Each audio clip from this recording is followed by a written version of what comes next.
Welcome to EFT Nation, your home for all things tapping. For show notes and resources, please visit EFTtappingtraining.com. We are your tapping hosts. I'm Alina Frank. And I'm Craig Wiener. The information provided in this podcast is not a substitute for counseling or medical advice. The information presented here is meant to inspire and educate listeners, but are not guarantees of any kind. Well, this episode is for the audience, absolutely, but it also is for me, for myself, because at least a few times a week I get asked about training programs and certification, and asking me about some course that someone took and does it qualify them to continue and get started with certification. And unfortunately, many of those people that are contacting us, when I ask them further about what their qualifications are or what they've taken, it's kind of like fly by night, buyer beware. You get what you pay for. And I've got to deliver the sad news that what they have taken is really subpar. So I decided to do this episode on the top considerations that one should look at when considering like different EFT certification and training programs. Mm-hmm.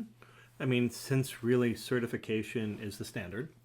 Yes. Right. So to let's be start certified. With why get certified? Right. So why get certified? Because number one, it is the standard as EFT grows. Yeah. Its profession grows, its research grows, its standing grows. It's being seen more and more in public and media and universities and boards and other organizations and other fields look at us. Right. And because there's not a degree, you can't get a master's yet in EFT. We are starting to have EFT at the first universities, but it's really at its very beginning stage. So certification is the standard. Yes. But I also hear people, quote unquote, in a certified or master program or something that was a few hours online where they never interacted with anybody live. So anybody can say this, you're certified. Anybody can say you're a master whatever. Yes, yes. But again, it's buyer beware because there is no oversight board internationally. And there certainly isn't one, pretty much I don't know a single country that does. So there's no like EFT oversight board that determines what are the standards, what needs certification, and because if you're if you're practicing EFT, it's this dance between an energy system. You're working with people's emotions and their thoughts and their beliefs and their feelings, and you have to walk a careful line because unless you're licensed as a psychologist or psychotherapist, etc., right, you're more like a coach or practitioner. Yep. Right. And you have to be careful because that line can be fuzzy sometimes. Yep. Right? So you want to protect yourself, you want to protect your practice, and of course you want to protect your clients as well. So a first place to start is your skill level, which is most important. Yeah. Which means going through a thorough program that meets standards, that has high reputation, that has different elements that we're going to talk about. Yeah. And again, there's no like one clearinghouse website where you could like compare all of them next to each other and look at all the prices and look at how many hours and look at this. Unfortunately, actually, there was one. Yeah, no, it was just that was just a business that rated them, but okay, that's not like some independent organization. Okay, right? So there's no independent review board. There's no independent clearinghouse, so to speak, to be able to compare. Yes, there are some organizations that make reviews and recommendations of different programs, but they're not independent. So okay. So what are some of the considerations that we want to talk about? Number one, the organization's reputation in the field. Okay. Well, how do you find that out? So you can call up the organization and ask them different things. Okay. And that'll be, bias. Mm-hmm. So looking online, looking at ratings, looking at reviews, and also talking to people that have actually gone through the program and asking them, how was your training? Did you feel prepared when you left it? Do you have support after you're done? Is there continuing mentoring offered or required? And what things didn't you like about the program? Mm-hmm.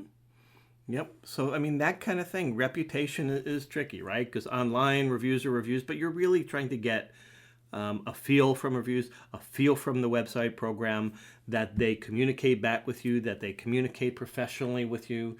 You start to do some research by talking to perhaps some of the trainers, the head of the organizations, right? People that are involved. Well, yeah, but there again, you're going to get some bias. So I'm thinking people that have actually gone through. Right. An EFT practitioner that is certified from a specific organization. I mean, and most people actually work with an EFT practitioner first. Right. And then get hooked and say, oh, yeah, I definitely want to, I can see this going into my coaching business, or I can see this going into my therapy practice, or I think I want to do what you do. And so please ask, like, where did you get trained and what have you heard about different organizations out there? Because they'll be more tuned into who has the best reputation in the field than you do. Yep. And you may see also, when you look them up online, different programs that they're doing as far as service work around the world. So there are other things you might see, other features that this organization is involved with. Sure. Another thing that actually I'll kind of skip down to the end is one consideration is, are they a nonprofit? Okay. Or is the training program affiliate? Like, for example, we run a EFT Tapping Training Institute. We are not a nonprofit, but we work in collaboration with a nonprofit accrediting agency Right. Organization. So Yes. we work in collaboration with. And part of that is reputation. Part of that is the standard that they're holding by having to go through the rigorous process of becoming a nonprofit. Well, one of the things that I really like about having an organization that we're affiliated with that's a nonprofit headed by a board is that there is the legacy and longevity piece that, quite frankly, might not be there with a corporation headed by one person, where at any point that person, they pass or they pass on, they just decide one day they don't want to do it, they change their mind, and then what? And I've seen that happen, unfortunately, with a number of different holistic organizations. We had one charismatic leader at the top, and then boom, the organization fell apart. So being part of a nonprofit, headed by a board, ensures that people can come and go, and the president can come and go, and the chair and all that there are different people, and they have their time serving, but after they move on, other people will replace them. There is a structure in place in this in that organization, nonprofit. And in organizations and training organizations like this, not only would they have a good professional reputation, Yes. not only would one's consideration is Yes. that they're a nonprofit structure, Right. not required, but just a consideration. Yep. Another one would be the consideration about how they handle ethics. Oh, big. And- yeah. and, That's a big one. Yeah, and there's two important parts with that. Is one is their training programs. As part of their program, do they include training and teaching with regard to ethics for being ethical practitioners, have an ethical code, have ethics be a part of their training. But beyond that is any organization, how do they handle if there is some sort of ethical complaint about one of their trainers, one of their practitioners, etc.? It should be very clear with that answer, like what their policy and procedure is for anyone that's coming to complain about anyone in the organization. And we've seen it done really, really well, where you can submit a complaint anonymously. They hold everything confidentially. There's an evaluation. There are steps to take.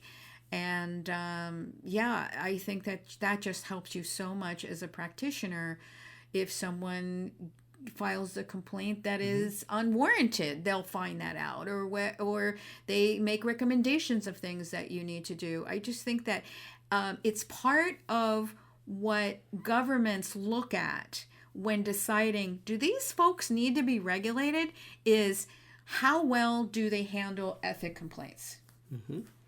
And, all practitioners should have liability insurance. That's a standard. Yeah. But this is like a level above that. Of course. Like if somebody has it can be a very small percentage, let's be honest, but it happens. Yeah. Right? I mean, we're privy to those things happening. What's happening when somebody does harm? What's happening when somebody's practicing outside their practice zone, scope of practice? Who do I go to for that? Like, you can't go to the police and you can't go to the local therapy. In other words, because EFT as a whole is not regulated. Right. EFT does not have it's not licensed. Right. EFT doesn't have a licensing board. You may have licensed practitioners, be it psychologists, psychiatrists, psychotherapists, chiropractors, whatever, licensed professionals that may be practicing EFT. But still at this point, I would say, in my estimation, probably 70% of EFT practitioners are not licensed. Right. Right? Yep. And there's no oversight with that, and especially with different programs that do not meet a standard that's high. Yeah, so let's move on to number 4 here, which is it meets the highest standards. Mm-hmm. And so asking, what is the training program? What is the mentoring? How many hours of mentoring do you get? What kind of support do you have throughout the process and beyond? And I know that you, Craig, were part of a group, a body that came together that met for years, going over what should the highest standards be for our industry. Well, actually, to nuance that, we were looking for what are the minimum standards that we can agree to that meet a standard, a certification that meets a standard. Like, okay, it at least had to have the right. minimum standards. I mean, yeah. and it was an attempt to find ideal, but it was also like, okay, it has to at least be this many hours of one-on-one. It has to be at this many hours of live training. There needs to be at least this many hours of this. There needs to be at least this many cases, this many review of session notes, this much of. That's so funny that you say that that's the minimum, because I know that when that was looked at, people were like, "What? That's the minimum? That's awfully high." That's higher than a lot of the ones out there. And so, you know what? I mean, to be really honest, around the world, there's a handful of organizations that are far and above, meet standards that far and above others. Right. Right? Because, you know what? Anybody can hang their shingle online and just say, I give out EFT certification, and I've seen ones for $69 and you know, this and that. And, you know, is that really the kind of practitioner that you would want to go to with dealing with the concerns you've got about EFT? And I don't think so. And again, part of the process for you meeting with that group was because the people inside the federal government in the United States, there is a movement afoot to regulate or license. And so why not get like the highest standards met that you can so that eventually, if that comes to pass, you've met them. Absolutely. And you know, the movement and the gathering of professionals from fields across the energy healing world, right? It wasn't just EFT. Not just EFT alone, was what are the standards that we could agree upon that meet for certification programs. And looking at those and looking at what are those standards really for the protection of the public.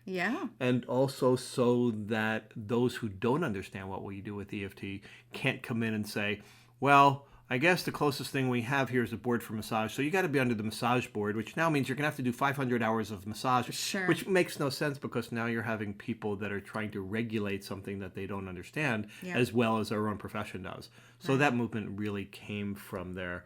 And you know, I'm not going to say there's no how long does it take to become certified.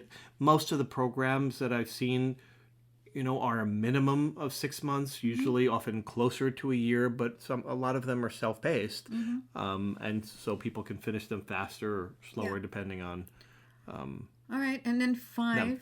And then 5 is that the organization follows a trauma-informed approach and teaches its practitioners to be trauma-informed. Yeah, that's a really big piece because, you know, when we look to EFT, number one, it is very important to understand where you live, what your profession is, what your scope of practice is to manage the risk involved with.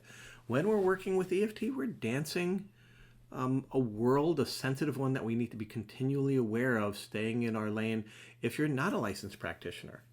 And when you're working, whether you're working with somebody who's had a singular event that you're working with, or they've got complex PTSD and you're a non-licensed person. And so having an organization that supports trauma-informed training to be able to know how to best handle a variety of adverse situations that people can be in and are dealing with while still staying within your practice lane, depending on your profession, needs to be an integral part of any training and certification program. Because we need to be careful, and we're incredibly effective. But just because EFT has been shown in research to be effective, for example, for PTSD and depression, etc., doesn't mean that's for you to be doing. That may not be your skill level or expertise level or professional level, etc. So having an organization that makes that an inherent and integral part of their training program needs to be evaluated as well. So these are things I think that I really have come to appreciate that I didn't when I, almost 20 years ago when I started. And just the idea that the people know most people understand what a trauma-informed approach idea is, versus when 20 years ago, I heard all kinds of language when I was first training about asking a client, for example, it was no big deal to ask a client in the first session what was the worst or the first time that this happened. Now I hear that and I know immediately that practitioner is not trauma-informed. So are there other considerations? Sure. Yeah, I think this is a good start. We're always happy to help answer questions and make recommendations, but we very purposely weren't going to mention organizations for those that would feel either named or unnamed, etc. So it really was our attempt to give you considerations and talking points and inquiry points. So when you're doing your due diligence and you are passionate about this and you're saying, I'm going to be this and this is going to be my next career, take a little bit of time before you invest your money and time and energy into a program that really you're going to be happy with, not just the training itself, but your ongoing relationship with them as they support you in the field and you're part of that field. It's kind of a professional code of professionalism that we're working to attain and hold and be seen as throughout the world and all the different other healing professions as we grow. So thanks for joining us today. Hope that helped. Thanks for joining us today at EFT Nation. And remember that you can find show notes and previous episodes at EFTtappingtraining.com.